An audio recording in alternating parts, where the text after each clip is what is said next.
¿Existe Dios? Si Dios existe, ¿crees que se interesa por los seres que viajan por el espacio a bordo de este pequeño planeta azul? ¿O es más bien un terrateniente ausente que puso al planeta a girar hace muchísimo tiempo y luego se olvidó de nosotros? Hoy vamos a considerar un antiguo libro que nos proporciona evidencias sorprendentes de la existencia de Dios. Y nos prueba que no solo se acuerda de nosotros, sino que su mano está conduciendo los destinos de la historia hacia un increíble acontecimiento final. Puedes ir a buscar tu Biblia para acompañar la lectura y regreso en unos instantes.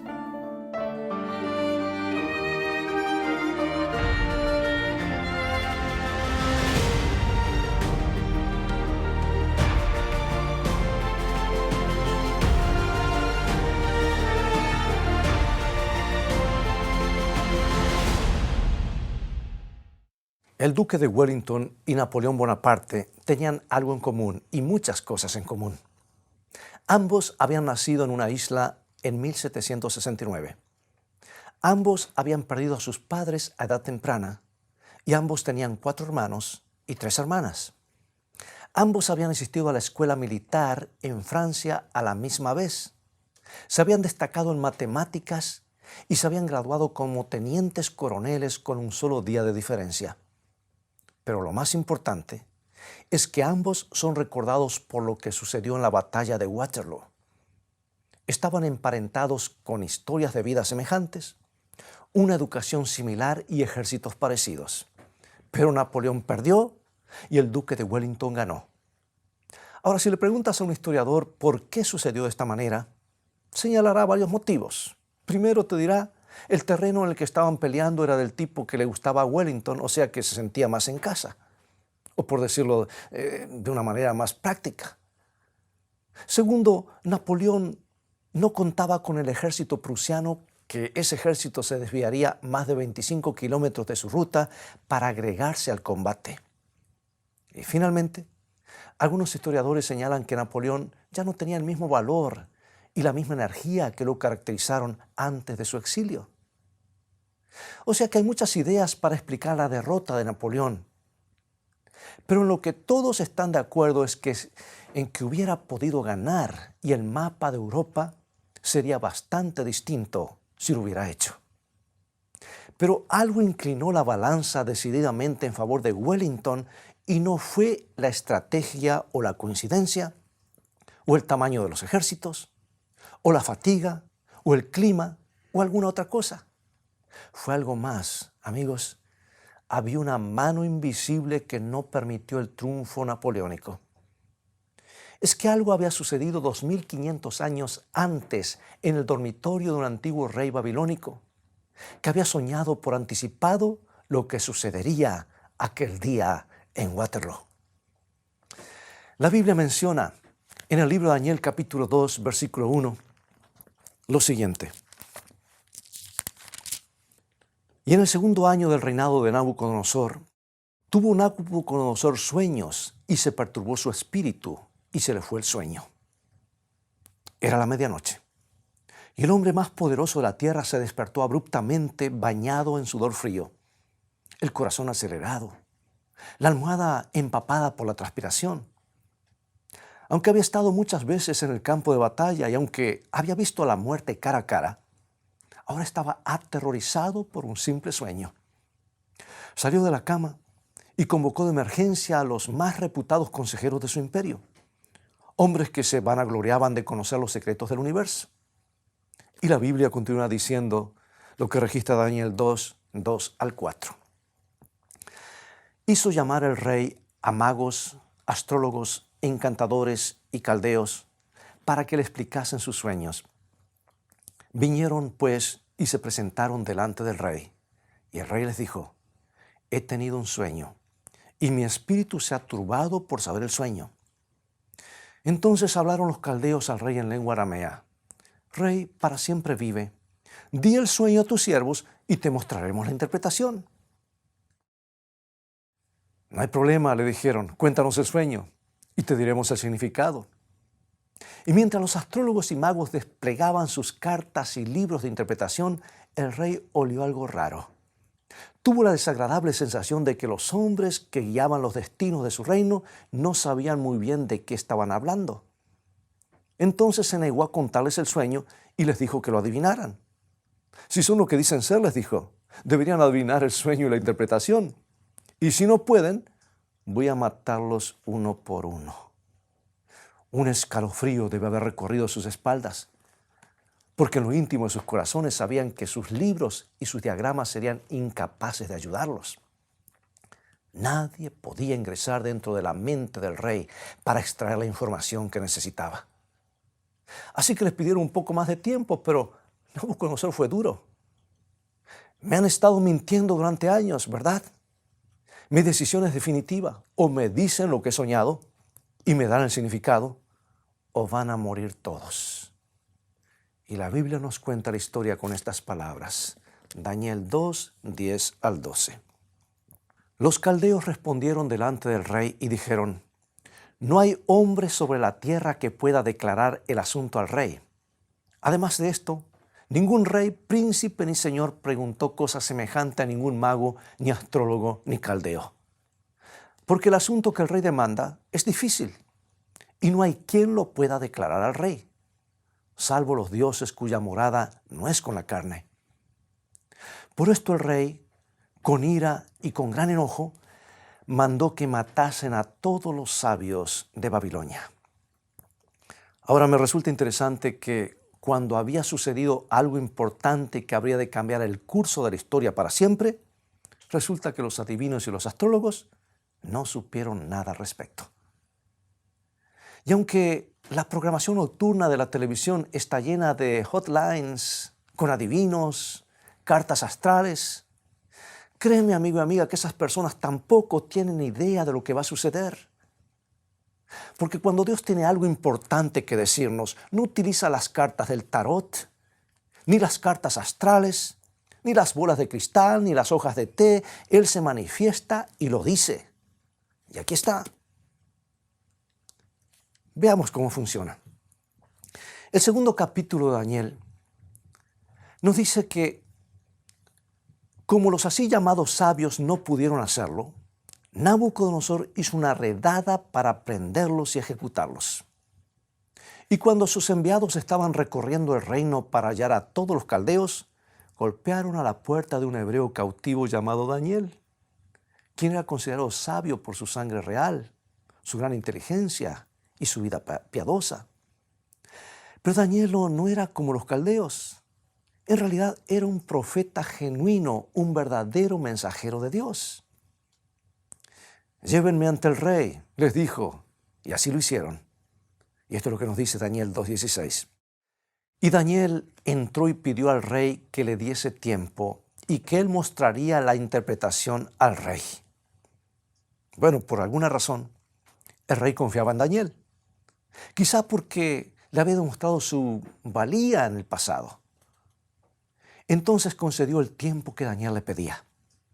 Y Daniel regresó donde estaban sus amigos, Sadrac, Mesac y Abednego. Se arrodillaron para orar pidiendo respuestas, porque sabían que estaban ante algo muy importante y Dios habría de revelárselos. Y esto es lo que sucedió. Al día siguiente llevaron a Daniel ante el rey, y nos dice Daniel 2, 27 y 28. Daniel respondió delante del rey diciendo, el misterio que el rey demanda ni sabios, ni astrólogos, ni magos, ni adivinos lo pueden revelar al rey. Pero hay un Dios en los cielos, el cual revela los misterios, y él ha hecho saber al rey Nabucodonosor lo que ha de acontecer en los postreros días. He aquí tu sueño y las visiones que has tenido en tu cama. Nabucodonosor le dijo a Daniel, tus sabios no pudieron decirte el sueño y honestamente yo tampoco puedo. No puedo recibir el crédito por lo que voy a decirte, pero hay un Dios en el cielo que conoce todo y está en el control de todas las cosas y Él me ha mostrado tu sueño. Está relacionado con los últimos días del planeta. Esto es lo que tú soñaste. Y a partir de ese momento, Daniel le cuenta al rey algo que ha cambiado el curso de la historia del mundo. Ha afectado la forma en la que vivimos hoy. En realidad, es el verdadero motivo de la derrota de Napoleón en Waterloo. Este es el relato del sueño del rey tal como lo relata la Biblia. Es un sueño largo, pero permíteme leerlo directamente de Daniel 2, comenzando con el versículo 31. Tú, oh rey, veías y he aquí una gran imagen. Esta imagen, que era muy grande y cuya gloria era muy sublime, estaba en pie delante de ti y su aspecto era terrible. La cabeza de esta imagen era de oro fino, su pecho y sus brazos de plata, su vientre y sus muslos de bronce, sus piernas de hierro, sus pies en parte de hierro y en parte de barro cocido. Estabas mirando hasta que una piedra fue cortada, no con mano, e hirió a la imagen en sus pies de hierro y de barro cocido y los desmenuzó. Entonces fueron desmenuzados también el hierro, el barro cocido, el bronce, la plata y el oro, y fueron como tamo de las eras del verano, y se los llevó el viento, sin que de ellos quedara rastro alguno. Mas la piedra que hirió a la imagen fue hecha un gran monte que llenó toda la tierra. Y trato de imaginarme que Nabucodonosor saltó de emoción. Eso es, Daniel, eso es, no puedo creerlo. Es exactamente lo que soñé. Era una estatua gigante, hecha de diferentes metales. Tenía una cabeza de oro, pechos y brazos de plata, muslos de bronce, piernas de hierro y pies de barro, y una roca gigante voló por el cielo y la hizo añicos. Entonces el viento desparramó los despojos y la roca creció hasta llenar toda la tierra. Eso es exactamente lo que soñé. Pero ¿qué significa ese sueño? Déjame decirte el significado. Lo que vamos a leer nos prueba más allá de toda sombra de duda de que no estamos solos en el universo, amigo y amiga. Porque con cientos y miles de años de anticipación, la Biblia predijo el surgimiento y la caída de los grandes imperios mundiales y nos demuestra fehacientemente que nada está librado al azar. La mano invisible de Dios conduce los asuntos humanos. Y esto es lo que Daniel le dijo al rey. Está en Daniel 2, 37 y 38. Tú, oh rey, eres rey de reyes, porque el Dios del cielo te ha dado el reino, poder, fuerza y majestad. Y donde quiera que habitan hijos de hombres, bestias del campo y aves del cielo, Él los ha entregado en tu mano y te ha dado el dominio sobre todo. Tú eres aquella cabeza de oro. La cabeza de oro de la estatua representa a Nabucodonosor y el imperio babilónico. Fue el más grande de los imperios, el más decadente, literalmente bañado en lujos y en oro. La cabeza de oro de todos los imperios, pero no duraría para siempre. Y Daniel continúa, Daniel 2:39, primera parte. Y después de ti se levantará otro reino inferior al tuyo. La historia nos cuenta que el imperio babilónico se derrumbó cuando los medos y los persas tomaron la ciudad en el año 539 a.C. Y no importó que fueran menos hábiles para la guerra que los babilonios, porque una mano invisible había inclinado la balanza en su favor. Y la historia seguirá inexorablemente el curso que Dios decida, y Él tiene un destino muy específico en mente. Los medos y los persas, representados por el pecho y los brazos de plata, gobernaron el Medio Oriente hasta el 331 a.C., cuando otro ejército lo destruyó. Y según la Biblia, esto fue como lo menciona Daniel, exactamente como lo menciona Daniel 2:39, la segunda parte. Un tercer reino de bronce, el cual dominará sobre toda la tierra. Y el tercer reino, representado por el vientre y los muslos de bronce, fue el imperio griego de Alejandro el Grande, greco-macedónico, uno de los más grandes genios militares de todos los tiempos. Alejandro fue capaz de conquistar a pie a 20 millones de personas y más de 3 millones de kilómetros cuadrados en casi 4 años, y solo tenía 32 años de edad. Nada podía detenerlo, nadie podía detenerlo, porque la mano invisible de Dios le permitía vencer. Pero también el imperio de Alejandro llegó a su fin en el 168 a.C. Y fue cuando el cuarto imperio lo destruyó, tal como había predicho la Biblia en Daniel 2:40. Y el cuarto reino será fuerte como hierro, y como el hierro desmenuza y rompe todas las cosas, desmenuzará y quebrantará todo. Ahora, si recuerdas las clases de historia de la escuela primaria, secundaria y aún la carrera universitaria, sabrás cuál fue el imperio que humilló a los macedónicos. Fueron los romanos, el mismo imperio que gobernaba el mundo cuando Jesús nació. Fueron más feroces que cualquier ejército que el mundo hubiera conocido en la antigüedad, y pisotearon literalmente toda Europa y el Oriente Medio, sojuzgando a todo lo que hallaban a su paso. El famoso historiador Edward Gibbon, en su libro Decadencia y caída del Imperio Romano, lo describió sorprendentemente con estas palabras. Escucha. Y las imágenes de oro, plata o bronce que podrían servir para representar las naciones y sus reyes, fueron quebradas una tras otra por la férrea monarquía de Roma. Esto suena como si Gibbons estuviera familiarizado con la Biblia, porque así es como Dios había dicho que iba a suceder. Hasta con las mismas expresiones. Sí, la cabeza de oro fue Babilonia, el pecho y los brazos de plata fue Medo-Persia, el vientre y los muslos de bronce fue Grecia, y el imperio romano, las piernas de hierro que eclipsaron a todos los anteriores. Y por la intervención de la mano invisible de Dios, nadie pudo hacer frente al ejército romano. Pero resulta que también Roma habría de caer. Y ahora quiero que prestes mucha atención, porque vamos a ver el verdadero motivo de la derrota de Napoleón. ¿Estás listo? Aquí va. Daniel 2, 41 al 43. Y lo que viste de los pies y los dedos, en parte de barro cocido de alfarero y en parte de hierro, será un reino dividido, mas habrá en él algo de la fuerza del hierro, así como viste hierro mezclado con barro cocido. Y por ser los dedos de los pies en parte de hierro y en parte de barro cocido, el reino será en parte fuerte y en parte frágil. Así como viste el hierro mezclado con barro, se mezclarán por medio de alianzas humanas, pero no se unirán el uno con el otro, como el hierro no se mezcla con el barro.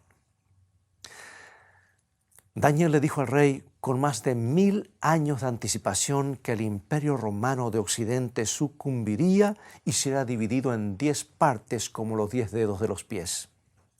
Y amigos, sucedió exactamente como Dios lo había predicho, porque las tribus bárbaras pusieron a Roma de rodillas en el 476 después de Cristo. Y el imperio de Occidente se dividió en 10 partes. No 9, ni 11, sino 10. Y esas tribus bárbaras, al menos las que han sobrevivido, se convirtieron en las actuales naciones de la Europa occidental de hoy. Todo sucedió exactamente de la manera en la que Dios había predicho.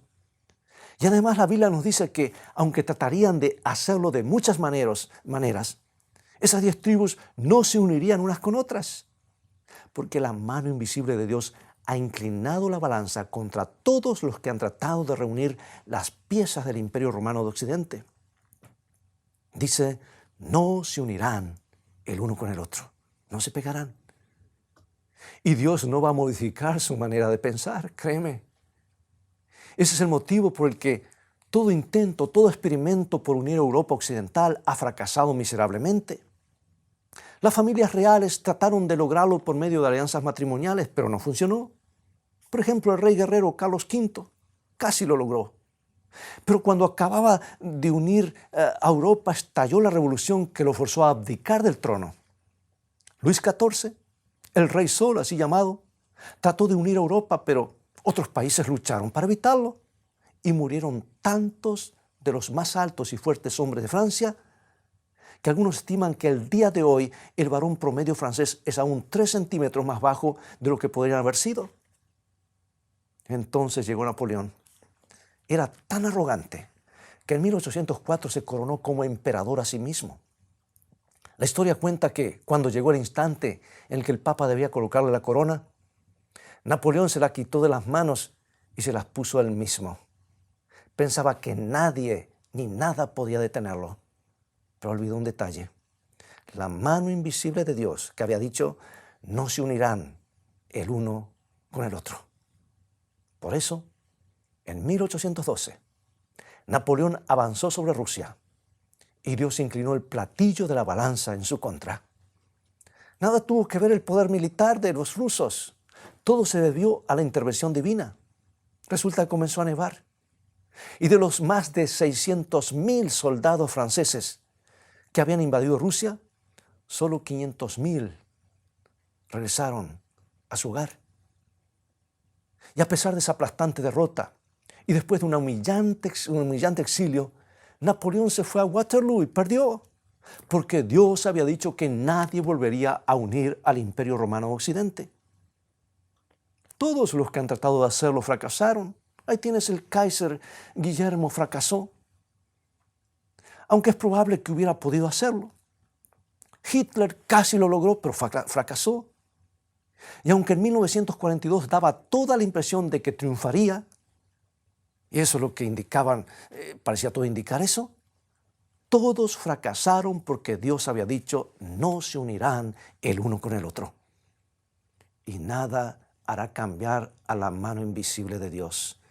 El Imperio Romano de Occidente no volverá a unirse. Y la comunidad europea, comunidad económica, la Unión Europea, como consideramos, desde su comienzo ha tenido problemas. Porque una nación no cumple con sus compromisos o porque le falla el equilibrio de su presupuesto. ¿Sabes? Por más que traten de hacerlo, nunca volverán a unir al Imperio Romano de Occidente bajo un solo gobernante o un solo rey.